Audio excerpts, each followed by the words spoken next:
The Seahawks got some good and bad news after their Week 1 loss to the San Francisco 49ers on the injury front. We're going to dive into that here on Seahawks Today. Got to break down what's going on with Nick Emmanwori. Uchenna Nwosu, is he going to be back? Is he not quite back yet?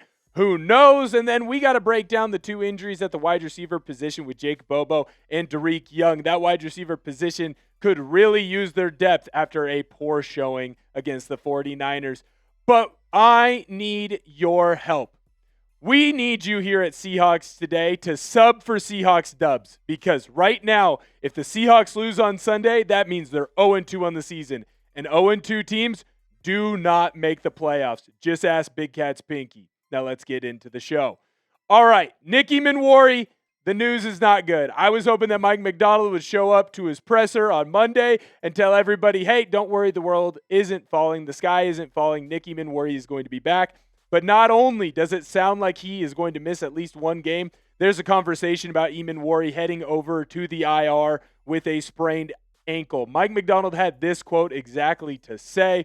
He says it's going to be week to week at this point, which was something that I had kind of said going into the injury after the game's aftermath, breaking it down. Hey, hopefully it's just a twisted ankle. Depends on the player. Sometimes they come back soon. Sometimes it takes them a little bit longer to come back.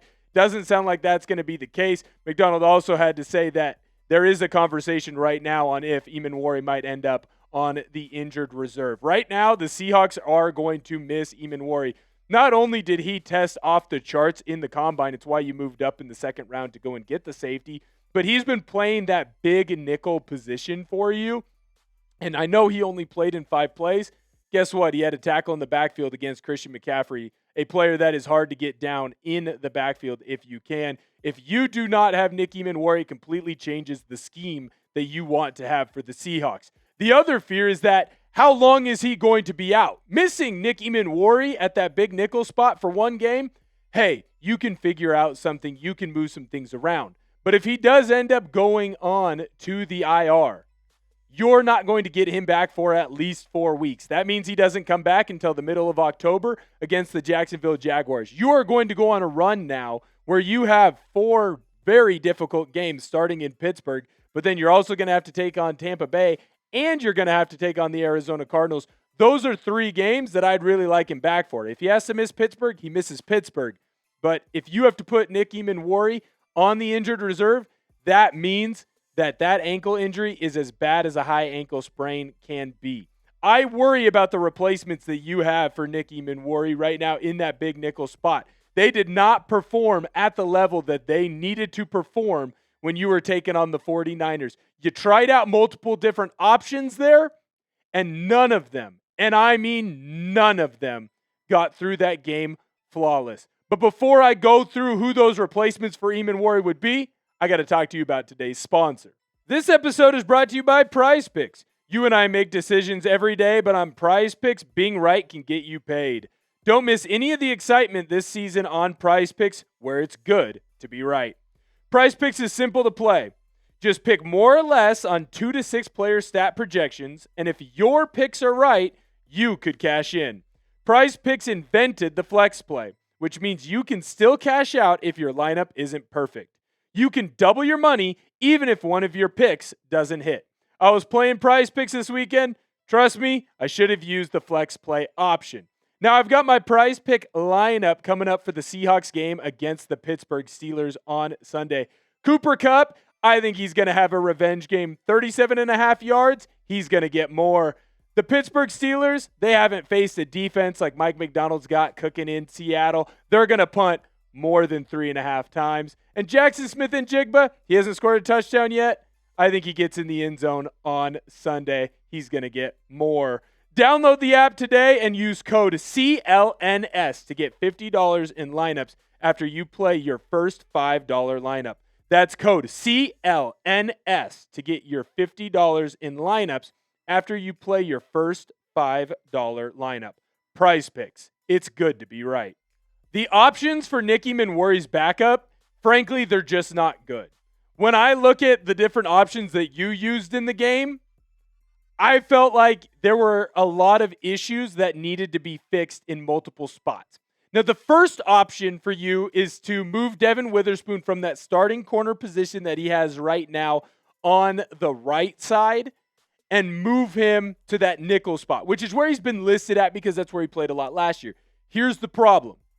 Riq Woolen, a.k.a. Riq Woolen, was horrific on that final drive, giving up 2 big-time catches, one being the touchdown. And if you have to move Witherspoon outside, it won't be Josh Jobe that comes in. It'll be Riq Woolen.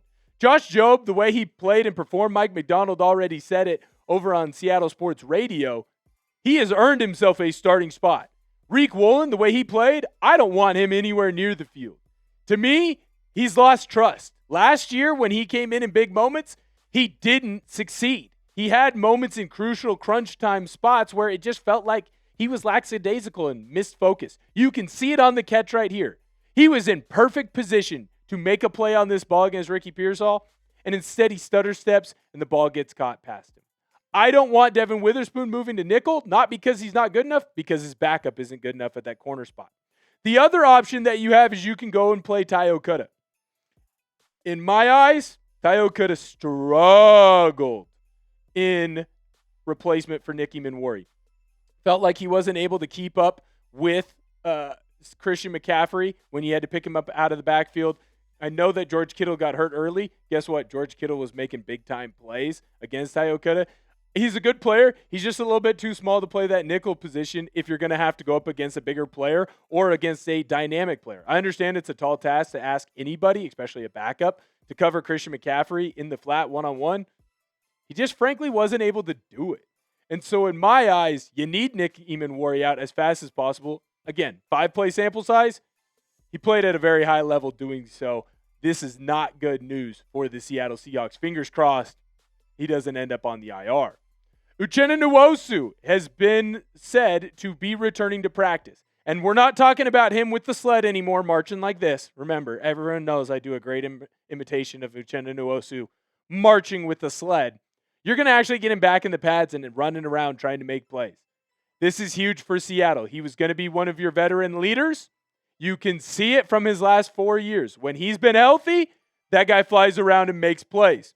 I said going into the game, Boye Mafe needed to have a good start to the season. He needed to start fast. He didn't have a bad game, but he didn't have a great one.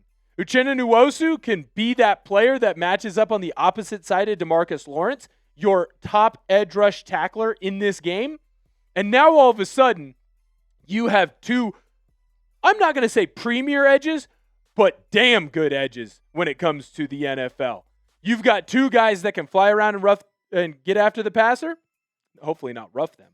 But you've got 2 edges that can get into the run game and make big-time stops. That's also going to allow Boye Mafe to kind of pick and choose his spots more. You're going to use him in more of those pass rushing situations. I like Boye Mafe going up against a lot of tackles in the NFL in that spot.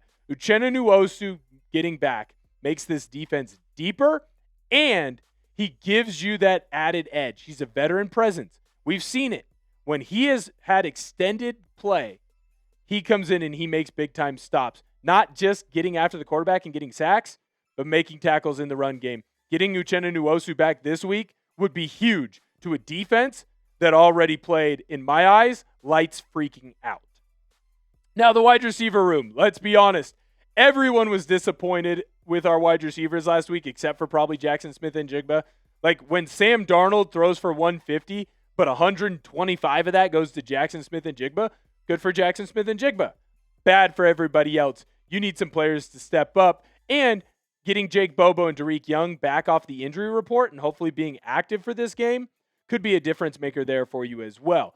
You need better wide receiver play. Jake Bobo in the preseason, well, look, I know he only had 2 catches. He got into the end zone on both of those catches. He's been out with a concussion. It's weird. Concussions are hard to gauge. Is it going to be 1 week? Is it going to be 3? Just depends on how bad of a hit it is. And for Jake Bobo, like, he got smoked in that Green Bay preseason game. It will be good to have him back, though, because of his size, 6'4", and he can jump out of the gym. Seattle getting him back on the field in the low red zone is only going to help your team be more successful in that area, in a crucial area that you have seen, if you don't get 6, can end up costing you the game, right? When Sam Darnold, he's looking around, he doesn't have a tall target to throw to. It was hard for him to get into the end zone. Now you have Jake Bobo to add along with A.J. Barner, Elijah Arroyo, and I think Clint Kubiak will feel a little bit more comfortable calling plays in the low red zone when you have taller targets like that. Now, Dareke Young fits a different need. Not to say that he's short. He's just shorter than Jake Bobo, taller than the average male. Congratulations to Dareke Young at 6'2". But what he gives you is that deep play threat that, frankly, you didn't even have anyone near. Jaxon Smith-Njigba was the only one who could have a deep play threat, and I understand that you're not asking that of Cooper Kupp, but I stood on the table and I said, you don't need MVS because you have Tory Horton who can be a deep threat. You have Dareke Young who can be a deep threat.